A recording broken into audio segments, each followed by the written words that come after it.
तो माई बहिन के दिला गारी, तो माई बहिन के दिला गारी, भाई भाई कह के पोल्हावेला। एगो हवे करे जी नंबर 1,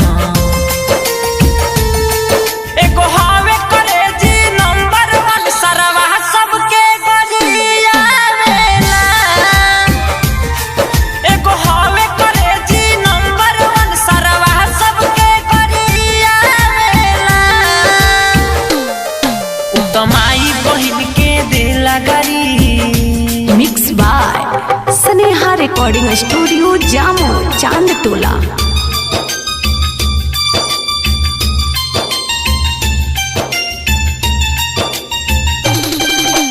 डीजे मनीष रक्सौल।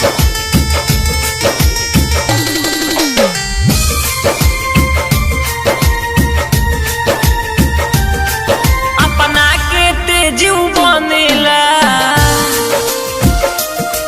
कहला पर कुछ तनेला। कितना तारीफ करियो कर सबके नंबर से बनेला। केहू के नहीं छोड़ताऊ, केहू के नहीं छोड़ताऊ, नहीं रहन वो कर भावेला। एगो हवे करे जी नंबर 1, एगो हवे करे जी नंबर 1, सरवा सबके गरियावेला। एगो हवे करे जी नंबर 1, सरवा सबके गरियावेला।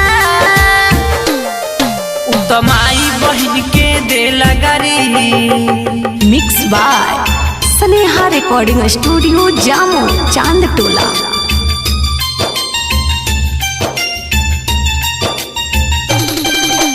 डीजे मनीष रक्सौल।